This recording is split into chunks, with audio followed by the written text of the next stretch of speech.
그 요즘 한간에 화제가 되고 있는 질문인데 도대체 다스는 누구 거예요? 자백하기 어려우십니까? 법률적으로 이게 누구 거냐를 확인해야 될 입장에 있기 때문에 지금 얼마 전에 사건을 배당을 해서 지금 들여다보고 있는 중입니다. 그 다스는 누구 거예요? 특검 조사 결과는 다스는 이명박 대통령의 것이 아니다라고 결론이 나온 상황이죠. 다스는 이명박 대통령 거라고 봐요, 저는. 이명박 대통령 게 아니라면 일어날 수 없는 일이 너무 여러 개 일어났어요. 아니 근데 있잖아 이게 이제 사건을 배당했다라는 거는 조사한다는 뜻이에요. 그러니까 어떤 걸로 이제 조사를 의뢰한 거예요? 아, 이거는 법적으로는 여러 가지가 걸리죠. 이제 다스가 그 김경준이 만든 옵셔널 벤처스에 투자를 했잖아요. 네네네 BBK. 그래가지고 투자금을 왕창 몇백억을 횡령해서 김경준이 미국으로 도망을 갔어요. 네네. 그래서 미국에서 재판을 받았는데 다스가 소송을 걸어가지고 네, 그렇죠. 네. 돈 투자금 내놓으라 했는데 패소했어요. 네. 그리고 소액 투자자들이 이게 사기라고 소송을 했는데 이겼어요. 소액 투자자들은. 근데 김경준이 돈을 재판에서 이긴 소액 투자자한테 안 주고 다스한테 다스에 140억을 돌려준 거예요. 자, 그러니까 이게 전부 그 탐사 보도에 의존해서 지금 스토리를 꿰갖고 지금 다 이렇게 얘기를 하는 건데 네네. 아니 팩트잖아요. 돈 돌려준 건 팩트지. 그러니까 근데 스위스은행에 있던 돈을 돌려준 건 팩트잖아요. 그거는 김경준이 돌려준 거죠. 그렇죠. 김경준이 다스에. 다스에 돌려준 거죠. 예. 다스는 자기가 투자를 해서 사기를 당했으니까 기업이 자기가 손해본 돈 돌려받은 거예요. 아니 객관적인 김경준은 사실은. 돌려줄 의무가 없어요. 소송에서 그 패소했기 때문에. 왜? 사기를 쳤는데 왜 돌려줄 의무가 없어요. 그러니까 안 돌려주면 그만이다라고 하는 얘기인데 그렇죠. 지금. 그러나 소액 투자자들은 돌려주라 그랬어요 법원에서. 근데 거기다 안 돌려주고 다스에다 돈을 줬다고요. 그거는 검찰이 어차피 지금 그 소액 투자자들이 또 고발을 아 제기해서 그런 것 그렇죠. 때문에 이제 고발을 했겠죠. 조사를 하잖아요. 아예예. 조사를 해서 법률적으로 확인해 보겠다 그랬잖아요. 네네네. 우리 지금 제일 문제는 뭐냐면 천안함 폭침도 그렇죠. 김광석 사건도 그렇지. 모든 게 탐사 보도에 의해서 한쪽으로 몰아가갖고 분위기를 만든 다음에 여론몰이를 한다고요. 지금 다스가 누구입니까 하는 것을 누구 개개인들이 자발적으로 합니까? 그럼요. 조직적으로 하죠. 조직적으로 하는 것에 붙은 거지. 뭐 조직적이라는 건 이런 거죠. 이명박 대통령을 정치적으로 굉장히 싫어하는 사람들이 있죠. 뭐 주진우 기자의 팬도 있고. 그러니까 그 사람들이 재미삼아 그런데 다스는 누구 거예요? 모든 댓글에 붙인 거예요. LA 다저스 월드 시리즈 드디어 갔네. 그런데 다스는 누구 거예요? 이게 뜬금없이 붙여서 노는 거예요. 지금 이게 민심이라고요, 사실은. 우리가 지금 해설을 하고 있잖아요. 뭐가 문제가 되는지. 다스가 이 돈을 가져가는 과정에서 LA 총영사나 청와대 행정관이나 이런 사람들의 개입이 있었다는 문서를 검찰이 갖다 낸 거예요. 그것도 소장에. 확인이 안 아니, 됐어요. 그러니까 정황이 냈고. 또 하나의 문제가 이명박 대통령의 아드님이 네 이시영 씨. 다스의 해외 중요한 기업에 아주 핵심적인 역할로 올라섰단 말이에요. 그죠? 김재성 씨 회사인데 이명박 대통령 아들이 왜 거기 주인 행세를 하는 거야? 이런 의문들이 지금 제기돼 있는 네네네. 거예요. 그러니까 검찰에 이제 그 법률적으로 됐으니, 사건 마당이 됐으니까 보자고. 알겠습니다. 아니 그리고 추라고 하는데 한 번은 이제 공직에 있었던 추, 그래서 추명호 전 국가정보원국장 그리고 이제 추선희 전 어버이연합 사무총장 요 두 분이 구속영장이 이제 기각이 됐어요. 예. 이 때문에 오늘 열린 법원 국정감사에서도 영장 발부 기준을 놓고 논란이 이어졌습니다.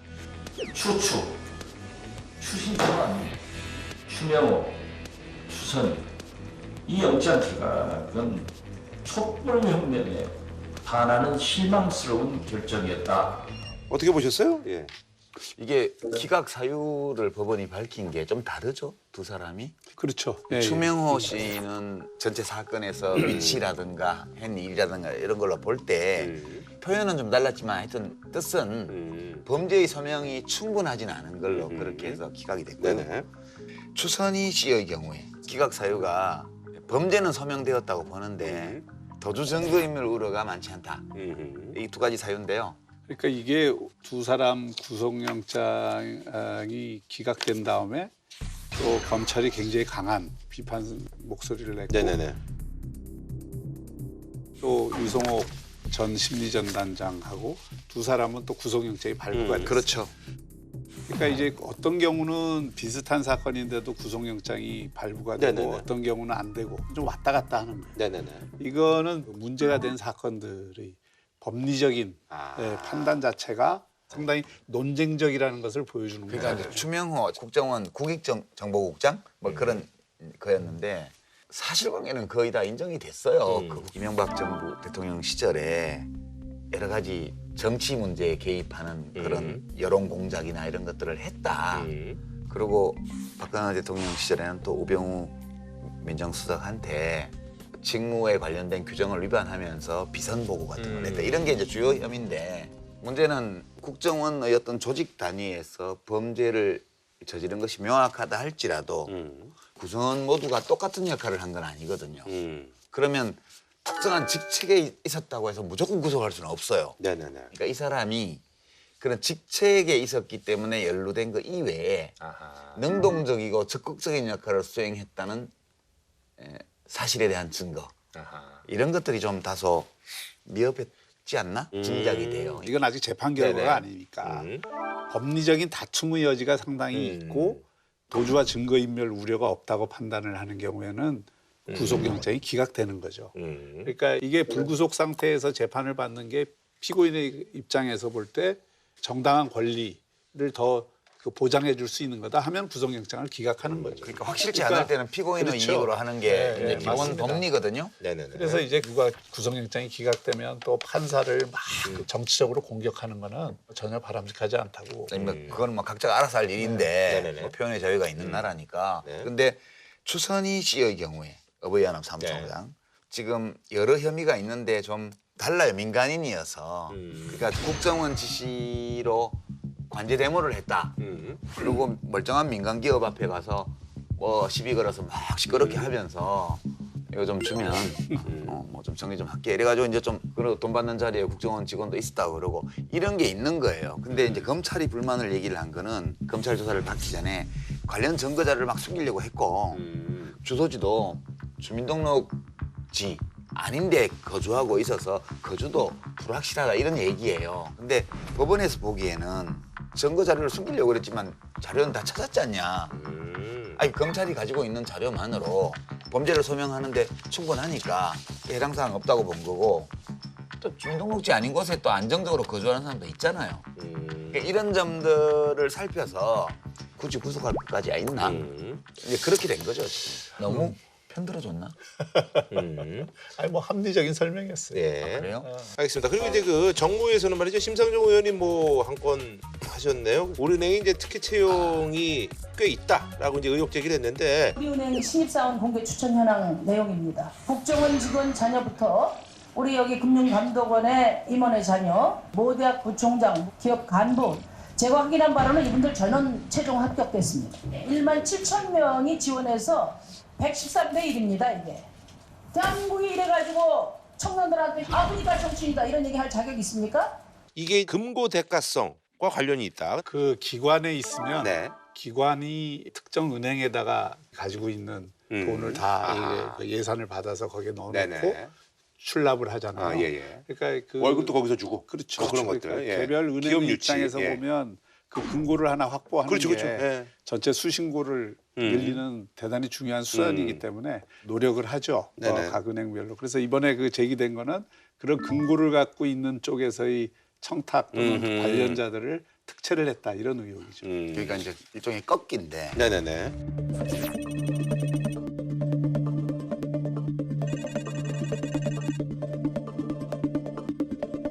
특채만 있는 게 아니고 금고에 출연을 했어요. 이 금융기관들이 우리은행도 물론이고 기부도 했어. 지방자치단체 금고라는 거는 예를 들어서 뭐 자치 세수도 있고 사업 수익도 있고 그다음에 중앙정부에서 받은 보조금도 네네네. 있고 그러면 돈이 막 많을 거 아니에요. 네. 시장님 집이라 놔둘 수는 없잖아. 그렇죠. 그렇죠. 어디 금융기관에 넣으니까 지방자치단체가 그렇게 하면서 지자체가. 우리 뭐 너네한테 그거 돈 주면 재무구조도 좋아지니까 대출도 늘릴 수가 있고 너네 수입에도 도움이 되는데 뭐 좀 없냐? 아하. 개인한테 주면 뇌물이 되니까 그 금고에다가 출연을 하거나 혹은 기부금을 내는 거예요. 이게 꺾이죠. 예금주가 리베이트를 받은 거예요. 아하. 이게. 그다음에 금고 운영하는 어떤 공무원이나 뭐 이런 사람이 우리 아들이 우리은행에 지원을 했는데 그런 기업에 참 취직이 됐으면 아버지로서 참 좋을 것 같아. 이렇게 한마디 하면 그러면 이제 그런 거 쭉 모아서 리스트를 작성한 거예요. 네네네. 그 리스트가 아직 제대로 집행되었는지는 확인이 예, 안 확인이 안 됐지만 됐지만. 그 리스트가 있고 그 리스트에 오른 사람들의 배후를 보니 지자체의 금고 운영과 관련되어 있는 가능성이 있는 사람들이 많이 보인다 이거예요. 네네네. 그래서 우리은행 쪽 답변은 아직 내부에서 확인 중이다. 이렇게 돼 있는 사안이에요. 근데 이게 이 금융기관뿐만 아니라 공공기관은 이게 뭐 강원랜드였나요? 네, 강원랜드. 그거부터 시작해가지고 지금 뭐 인사가 완전히 이거는 무슨 이건 진짜 심각한 문제야. 문재인 대통령이 오늘 공공기관 채용에 관해서 전수조사라도 하겠다고 말씀하셨더라고요. 전수조사 하고요. 거기서 부정청탁으로 규정이 어긋나게 네네. 이렇게 합격한 사람들 다 무효로 해야 돼요. 그리고 진짜 실력이 있는 사람이 됐으면 재시험 봐서 들어오게. 네네. 이렇게라도 해야지. 이거는 무슨 조선시대 음서제도도 아니고. 요즘 취직 문제가 제일 예민한데 그죠? 예. 그럼요. 이거는 진짜 그 취직을 하기 위해서 노력하는 청년들 당사자뿐만 아니라 그래서 가족들도 그렇고. 가족들과 친지들을 네. 한테까지 절망감을 남겨주는 사건이잖아요. 네네. 이러면 안 되는 거지. 이것도 이제 블라인드 방식으로 면접을 했다고 하기 네네. 때문에 우리는 측에서 이게 그렇게 과연 얘기하고 특채가 있습니다. 있으냐 이게 이제 채용 과정에 불법 내지는 비위가 있었는지 이것은 좀 더 사실화하기는 네네. 되겠네요. 블라인드를 했죠. 블라인드 이거잖아. 이렇게 해서 집사하는 거. 자 그리고 행안위에서는 말이죠. 아무래도 이제 공무원 증원에 대해서 특히 한국당 이제 장지원 의원이 아주 막 강도 높게 비판을 했습니다. 저는 문재인 정부가 일자리를 만들겠다고 공무원을 증원하는 것들 최우선순위로 놓고 투쟁해야 되는 거 아닌가. 예산에 대책 없는 공무원 증원, 반혁신이고 국가 경쟁력을 급격히 떨어뜨리는 것으로 생각합니다. 이번에 이제 일자리 로드맵을 발표를 했는데 네. 그게 지난번 일자리 100일 계획에서 좀 진화가 됐으면 좋았을 뻔했는데 그게 판박이거든요. 네네네. 그러니까 여전히 재원 계획이 충분히 마련되지 않은 상태에서 발표를 했다는 게 문제가 됐었는데 이번에도 똑같아요. 5년간 늘어나는 재원만 지금 얘기를 했잖아요. 근데 공무원이라는 건 아시다시피 그렇죠. 계속 연공서열제로 돼 있기 때문에 계속 그 인건비가 늘어나잖아요.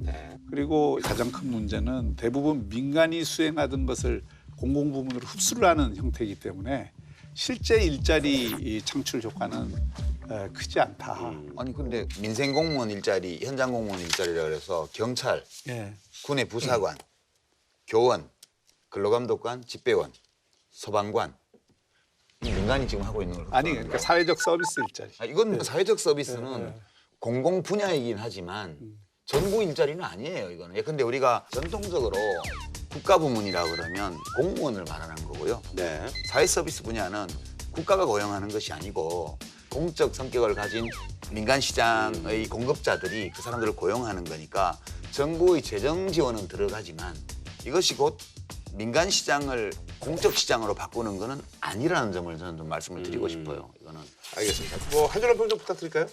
국정감사가 진행 중인데 이합집 사안을 하느라고 지금 국회가 엉망이 되고 있어요. 지금 국민의당 뭐 이렇게 합치고 네네네네. 바른정당 뭐 합치네 네네. 말고 뭐 이렇게 시끄러워요. 누구 나가라 뭐 누구나 예. 엄마 또 새누리당은 새누리당 안에서 네가 나가라 네가 나가라 그래서 이제 국정감사가 지금 제대로 안 돼서 제가 이렇게 좀 건의하고 싶어요. 한 줄 평으로. 네.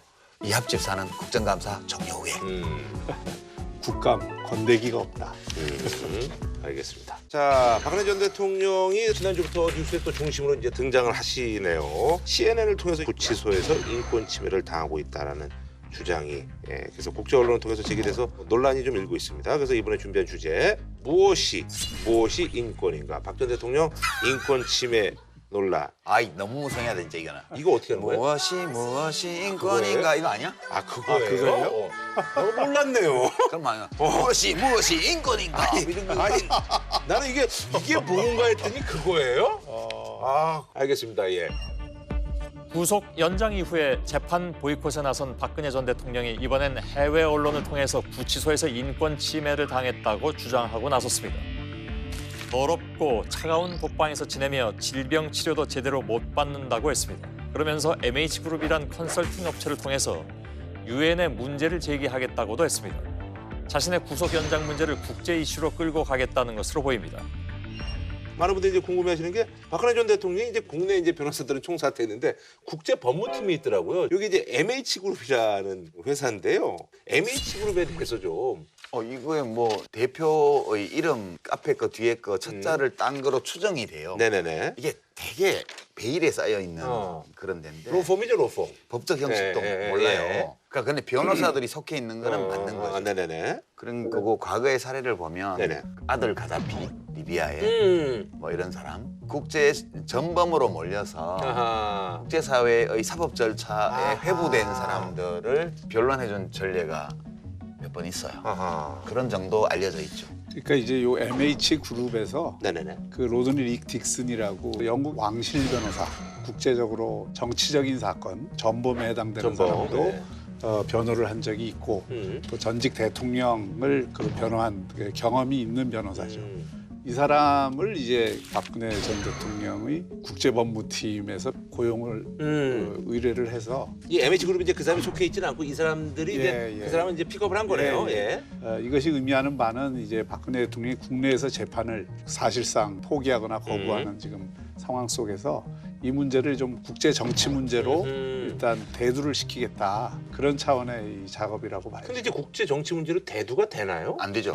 이게 그럼 목적이 있을 거 아닙니까? 전형적인 사례로 네. 최근에 핫한 인물 중에 코소보 총리로 선출된 하라디나이라는 사람이 있어요. 이 사람이 과거에 세르비아에 속해 있는 자치정부 수반이었어요. 코소보 자치정부. 네네네. 그랬다가 코소보를 독립하려고 투쟁을 했어요. 네네네.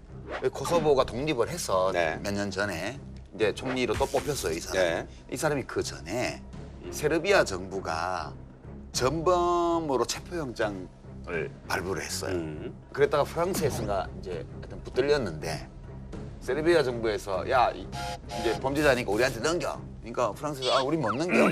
그래서 국제사법 절차에 들어갔을 때 이 사람은 전범이 아니고 국내에서 코소보의 독립을 둘러싸고 세르비아 정부하고 사이에 정치적 갈등과 투쟁 여기서 리더 역할을 한 사람이었으니까 혐의 없다. 이렇게 국가 사이에 법적 분쟁이 발생한 이런 사안에 개입해서 프랑스 법원에 보내지 마라. 이렇게 해서 결국은 이제 잘 해결됐죠. 그런 사례들이 있는 건데 박근혜 대통령은 그런 사안하고 좀 예, 다르네요. 무슨 전범도 아니고요.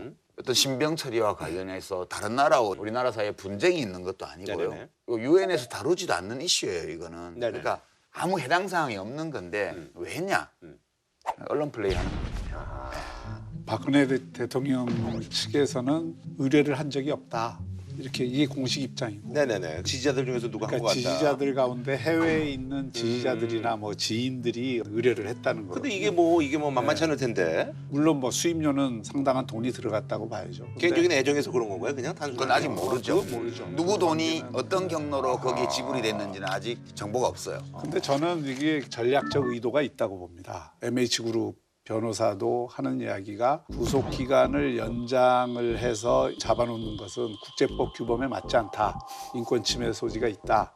이게 우리가 구속기간 연장에 대해서 한번 다뤘잖아요. 네네네. 이게 우리 경우는 피의자의 권리를 보호해주기 위해서 워낙 옛날에 재판이 예, 돼가지고 6개월로 하고 연장할 수 있도록 해놨는데 박근혜 대통령은 스스로 지연 전술을 썼기 때문에 사실은 이 구속기간 제한의 법 취지에도 안 맞는 사례예요, 이게. 그래서 이거를 무슨 유엔 인권기구에서 이거를 문제 삼을 근거도 없고요.